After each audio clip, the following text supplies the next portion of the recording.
نحمده ونصلي على رسوله الكريم اما بعد فاعوذ بالله من الشيطان الرجيم بسم الله الرحمن الرحيم رب اشرح لي صدري ويسر لي امري واحلل عقدة من لساني يفقهوا قولي. من لم يرى، جس نے نہ سمجھا وضو، یعنی کہ وضو قائم رہتا ہے مگر کس سے کہ من المخرجین، دو راستوں سے کوئی چیز نکلے، سامنے یا پچھلے سے. لقولہ تعالی، اللہ تعالیٰ کا یہ فرمان ہے، او جاء احد منکم من الغائط، کہ آئے تم میں سے کوئی رفع حاجت سے. وقال عطاء، اور عطاء کا کہنا ہے کہ رفع حاجت کے ساتھ فی من یخرج من دبرہ الدود، کہ اگر کسی کے پیٹ سے کوئی کیڑا وغیرہ نکلے تو اس سے بھی وضو ٹوٹ جاتا ہے. او من ذکرہ، یا اس کے ذکر سے، نحو القملتی، یعنی جو کے برابر بھی کوئی چیز نکلے، یعنی کیڑا نہ نکلے، چھوٹا سا کوئی ایسی چیز بھی نکل آئے تو اس سے بھی وضو ٹوٹ جاتا ہے. یعید الوضوء، وہ وضو کو دوہرا لے. یعنی ایک تو طبعی نجاستیں ہیں، وہ تو انڈرسٹوڈ ہیں، لیکن اگر طبعی نجاستوں کے علاوہ کوئی اور کیڑا وغیرہ نکل آتا ہے تو اس صورت میں بھی وضو دہرانا ہوگا. وقال جابر بن عبداللہ، جابر بن عبداللہ کہتے ہیں، اذا ضحک فی الصلاۃ، جب کوئی ہنس پڑے نماز میں، اعاد الصلاۃ، تو نماز دہرائے، یعنی ہنسنے سے نماز ٹوٹ جاتی. لل وضوء، ان کے خیال میں وضو نہیں ٹوٹتا. وقال الحسن، اور حسن بصری کہتے ہیں، ان اخذ من شعرہ او اظفارہ، اگر اس نے اپنے سر کے بال منڈوائے، یعنی وضو کے بعد، او اظفارہ، یا ناخن کاٹے. بعض اوقات ایسا ہوتا ہے نا، آپ نہا کے اپنے ناخن کاٹتے ہیں آ کے، یا وضو کے بعد کیونکہ نرم ہو جاتے ہیں اس وقت ناخن کاٹنا آسان ہوتا ہے. او خلع خفیہ، یا اپنے موزے اتار ڈالے، فلا وضوء علیہ، تو اس پر وضو نہیں ہے. یہ بہت عام روزمرہ زندگی کا سمجھنے کا مسئلہ ہے. عموماً لوگ شک کا شکار ہو جاتے ہیں کہ جی ہم نے وضو نہاتے ہوئے کر لیا تھا، پھر باہر آئے ناخن کاٹے، اب یہ کہ ناخنوں کا یہ حصہ تو خشک ہے، اس کو تو پانی نہیں پہنچا، جس کو پہنچا تو وہ کٹ کے الگ ہو گیا، اب کیا دوبارہ وضو کرے؟ یا اسی طرح یہ ہے کہ اگر کسی نے گیلے بالوں کی باہر آ کے کٹنگ کی تو کیا اب اس کا وضو ٹوٹ گیا؟ ایسی چھوٹی چھوٹی باتیں عموماً کنفیوز کرتی رہتی.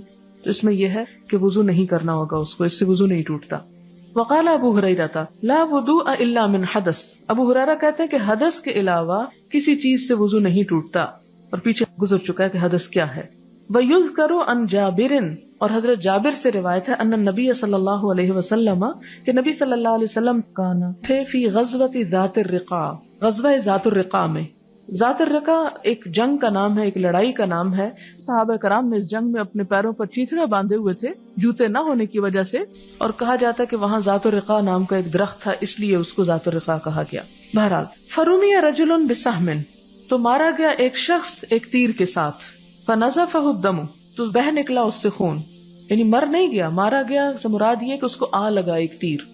جنگ میں تھا، تو جنگ میں تو آپ کو معلوم ہر طرف سے کہیں تیر پڑ رہے، کوئی تلواریں آ رہی، کوئی کچھ، تو اس کا خون نکل آیا. فرکع وسجد ومضى فی صلاته، اس نے رکوع کیا، سجدہ کیا اور اپنی نماز پڑھتا گیا.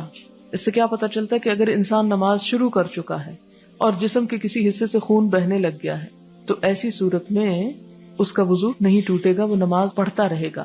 مثلاً کسی کی کوئی پھنسی وغیرہ تھی یا کوئی پیپ تھی، اور مثال کے طور پہ پاؤں پہ کوئی چیز تھی، نیچے بیٹھ کے اٹھا تو دیکھا کہ وہ پھٹ چکی ہے اور اس سے پیپ نکل آئی ہے یا خون، تو کیا وہ نماز توڑ دے، جا کے دوبارہ وضو کرے؟ تو اس کے لیے غزوہ ذات الرقاع کے اس صحابی کی مثال ہے کہ نماز کی حالت میں ان کو تیر لگا، ان کا خون بہ رہا تھا اور وہ اپنی نماز پڑھتے رہے.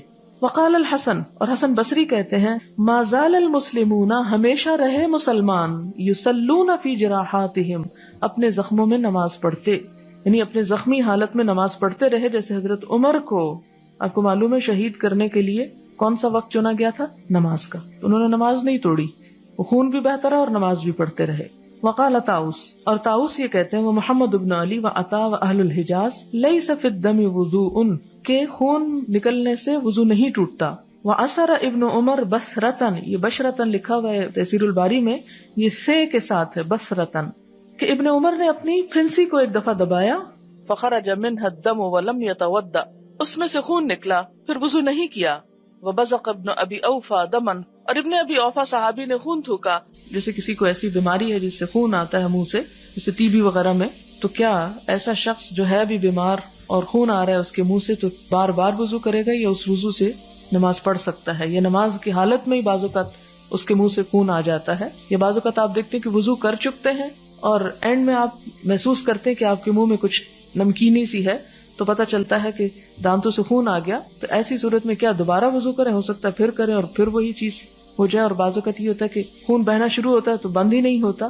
کیا ایسی صورت میں نماز پڑھی جا سکتی ہے؟ تو اس میں یہ ابن عمر کی مثال دیتے ہیں کہ ان کا خون نکلا پھنسی سے لیکن انہوں نے دوبارہ وضو نہیں کیا، اور ابن ابی اوفا نے خون تھوکا فمدا فی صلاتہ، اور انہوں نے اپنی نماز جاری رکھی.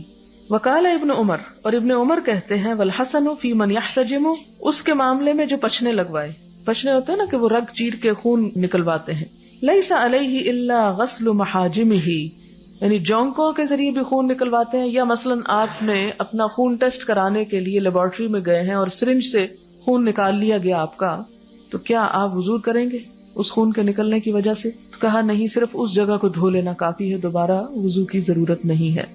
اس میں آپ دیکھیں کہ آپ صلی اللہ علیہ وسلم سے صرف ایک ہی بات پتہ چلتی کہ آپ غزوہ ذات الرقاع میں موجود تھے جب ایک صحابی نے حالت نماز میں تیر کھا کے بھی نماز جاری رکھی. باقی سب آراء ہیں، اور آراء اس سے مختلف بھی ہو سکتی ہیں اور دوسری آراء بھی موجود ہیں. اب اس میں یہ لوگ بھی صاحب علم ہیں اور دوسری طرف بھی، لہٰذا اس میں سے جس پر آپ کا دل ٹکے آپ کر سکتے ہیں، جبکہ یہاں بھی مثالیں موجود ہیں. اور پھر وہی بات ہے کہ دین یسر ہے. آپ صلی اللہ علیہ وسلم کے سامنے جب دو چیزیں آتی تھیں تو ان میں سے آپ آسان کو اختیار کرتے تھے. یعنی اس سے کیا پتہ چلتا ہے کہ حدث کیا چیز ہے؟ کہ سبیلین سے کوئی چیز نکلے. اگر باقی جسم سے کوئی چیز نکل رہی ہے، یعنی خون وغیرہ یا کسی پھنسی سے نکل آیا ہے کچھ، تو اس سے وضو نہیں ٹوٹے گا. لیکن سبیلین سے کوئی چیز نکلتی ہے، خواہ وہ کیڑا ہی کیوں نہ ہو، تو اس سے وضو ٹوٹے گا.